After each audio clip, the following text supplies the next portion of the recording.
আসসালামু আলাইকুম, কেমন আছেন স্যার? ভালো, তোমরা কেমন আছো? পড়ালেখার কি খবর, পড়ছিলা?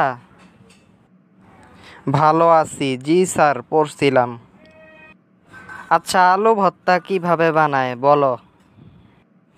আলু ভর্তা বানাতে হলে প্রথমে আলুর সিদ্ধ করতে হয়, তারপরে আলুর সিদ্ধ করার সাথে মরিচ এবং পেঁয়াজ মিশ্রণ করতে হয় আলুর সাথে, এবং সেটা মাখিয়ে আলু ভর্তা তৈরি করতে হয়।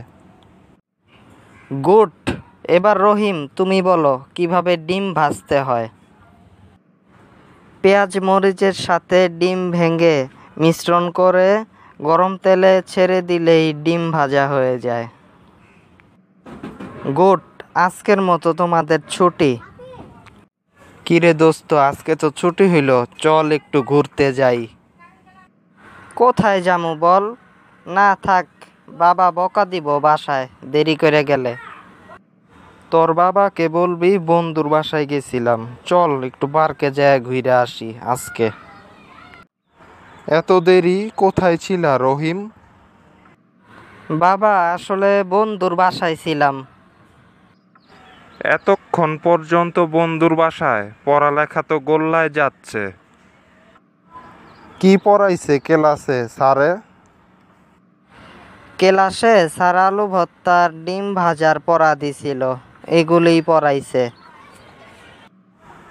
যাও এখন পড়তে বসো, হাত মুখ ধুয়া। আসসালামু আলাইকুম স্যার, কোথায় যাচ্ছেন? ওয়ালাইকুম আসসালাম, বাজারে যাচ্ছি একটু। স্যার, আপনি ক্লাসে আমাদের বাচ্চাদেরকে ডিম ভাজা আলু ভর্তা এগুলি পড়াইতাছেন, এগুলি কেমন পড়ালেখা?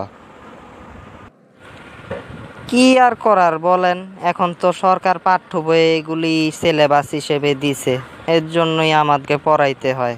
কি আর করার।